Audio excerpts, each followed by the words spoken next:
సాహిత్య అకాడమీ అవార్డులను గురించి మాట్లాడదాం. సో ఇప్పుడు భారత ప్రభుత్వం ఏం చేసింది అని అంటే సాహిత్య అకాడమీ అవార్డ్స్ని ప్రకటించడం జరిగిందిరా. సాహిత్య అకాడమీ అవార్డ్స్.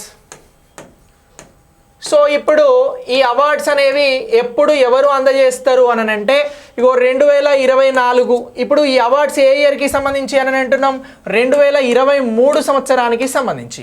ఈ అవార్డ్స్ని అందించలే, జస్ట్ ప్రకటించారు. ఈ అవార్డ్స్ని ఎప్పుడు అందజేస్తారు అని చెప్పేసి ఎక్కడైనా క్వశ్చన్ అడిగారు అనుకోండి మిమ్మల్ని, మీరు చెప్పాల్సినటువంటి ఆన్సర్ ఏమిటి అని అంటే ఇగో ఈ అవార్డ్స్ని 2024 జనవరి 9వ తేదీన రాష్ట్రపతిగా ఉన్నటువంటి ద్రౌపది ముర్ము గారు అందజేస్తారు అని గుర్తుంచుకోవాలి. ఎవరు ద్రౌపది ముర్ము గారు అందజేస్తారు అనేటువంటి అంశాన్ని మీరందరూ కూడా గుర్తుంచుకోవాలి. సో ఇప్పుడు ఈ కేంద్ర సాహిత్య అకాడమీకి సంబంధించి ఈ జ్యూరీ ఏదైతే అంటే ఎవరైతే అవార్డుకి ఎంపిక చేసేటువంటి జ్యూరీ ఉందో ఇగో ఈ జ్యూరీకి సంబంధించి ఇది మొత్తం 24 విభాగాలలో 24 భాషలలో సాహిత్యాన్ని ప్రోత్సహించేందుకు 24 భాషలకి సంబంధించి ఇగో అవార్డ్స్ కోసం జ్యూరీ మెంబర్స్ని ఎంపిక చేయడం జరిగిందిరా. అవార్డులను సిఫారసు చేయడం జరిగింది. ఇటీవల ఇచ్చినటువంటి కేంద్ర సాహిత్య అకాడమీ అవార్డ్స్కి సంబంధించి జ్యూరీ ఎన్ని భాషలలో అవార్డ్స్ని సిఫారసు చేసింది అని అంటారు. సింపుల్గా మీరు చెప్పాల్సినటువంటి ఆన్సర్ 24 భాషలకి సంబంధించినటువంటి రైటర్స్ని ప్రోత్సహించేందుకు వారికి ఎంకరేజ్మెంట్ ఇచ్చేందుకోసం 24 భాషలకి సంబంధించినటువంటి వారి కోసం సిఫారసులు చేయడం జరిగింది అనేటువంటి అంశాన్ని ఇక్కడ మనం గుర్తుంచుకోవాల్సి ఉంటుంది. అయితే మనకి హిందీ జాతీయ భాష, ఇంగ్లీష్ అనేది ఇంటర్నేషనల్ లాంగ్వేజ్, తెలుగు అనేది మన లాంగ్వేజ్ కాబట్టి ఈ 3 భాషలలో ఏ రచయితలకు వారు రాసినటువంటి ఏ నవల్స్కి లేదా ఏ షార్ట్ స్టోరీస్కి వాటి టైటిల్స్ ఏంటి అనేది ఒకసారి చూద్దాం. Very very important. మరి ఈ అవార్డ్స్ని భారతదేశంలో ఎప్పుడు స్థాపించారు, ఎవరిస్తున్నారు అనేది తెలుసుకొని ఆ బుక్స్ ఏంటివి, రైటర్స్ ఎవరికి అవార్డ్స్ వచ్చినాయి అనేది మాట్లాడదాం.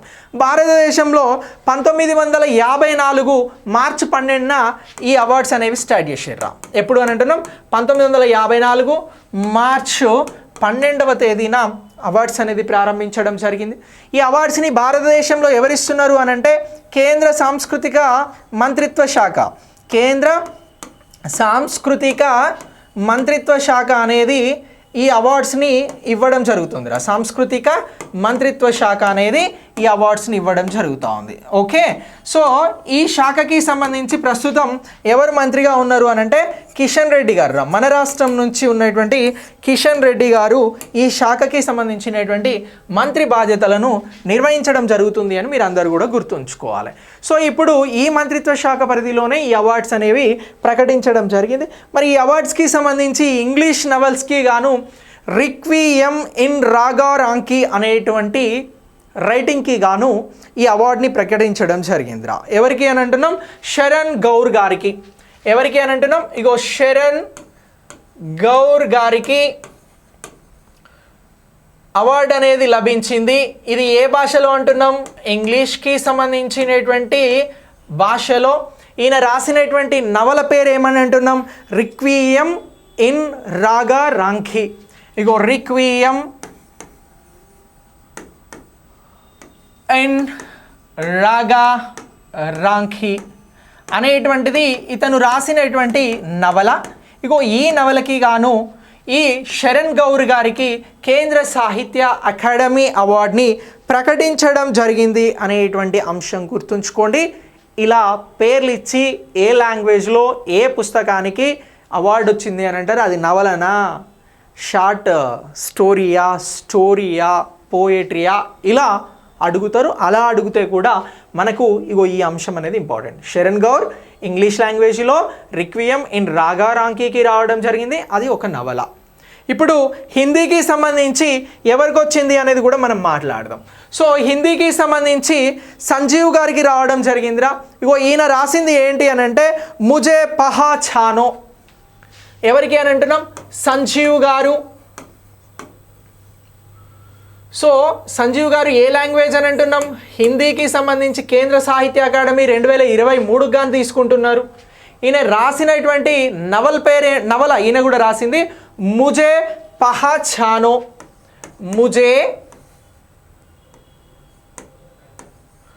ముజే పహాచానో అనేటువంటి నవల ఉంది. ఇగో ఈ నవలకి గాను ఈయనకి ఏమొచ్చింది అంటే అవార్డు వచ్చింది, కేంద్ర సాహిత్య అకాడమీ అవార్డు 2023. ఇది హిందీ. ఇక నెక్స్ట్ తెలుగులో ఎవరికి వచ్చింది సార్ అని అంటే రామేశ్వరం కాకులు మరికొన్ని కథలు అనేటువంటి ఒక షార్ట్ స్టోరీస్ బుక్ రాయడం జరిగిందిరా. రాసింది ఎవరు అని అంటున్నాం? పతాంజలి శాస్త్రి. ఇగో తెలుగుకి సంబంధించి పతాంజలి శాస్త్రి గారికి వచ్చింది. పతాంజలి శాస్త్రి గారికి సాహిత్య అకాడమీ అనేది తెలుగు భాషలో రావడం జరిగింది. సో ఈయన ఏం రాశారు? తెలుగుకి సంబంధించినటువంటి భాషలో ఈయన రాసినటువంటి ఈ షార్ట్ స్టోరీకి సంబంధించినటువంటి దాని నేమ్ ఏంటి, టైటిల్ ఏంటి అని అంటే రామేశ్వరం కాకులు మరికొన్ని కథలు. రామేశ్వరం కాకులు, రామేశ్వరం కాకులు మరికొన్ని కథలు, మరికొన్ని కథలు అనేటువంటి ఇగో ఈ టైటిల్కి ఇక్కడ తెలుగు లాంగ్వేజ్కి సంబంధించి ఈయనకి అవార్డు వచ్చింది అనేటువంటి అంశాన్ని మనం గుర్తించాల్సి ఉంటుంది. ఇలా గుర్తిస్తే మనకి 1 మార్క్ అనేది వస్తుంది. ఓకే, ఇంగ్లీష్లో, హిందీలో, తెలుగులో మాట్లాడినాం. సో ఇక అన్ని లాంగ్వేజెస్, ఇక రిమైనింగ్ ఈ 3 వదిలిపెడితే ఇంకొక 21 లాంగ్వేజ్లు ఉన్నాయి. అవి దాదాపు నేను అవసరం లేదనుకుంటున్నా మన ఎగ్జామ్కి సంబంధించి. ఓకే, సో ఇది ఇగో ఇక్కడ మనం మాట్లాడినటువంటి కేంద్ర సాహిత్య అకాడమీకి సంబంధించినటువంటి ముఖ్యమైనటువంటి అంశంగా గుర్తుంచుకోవాలిరా.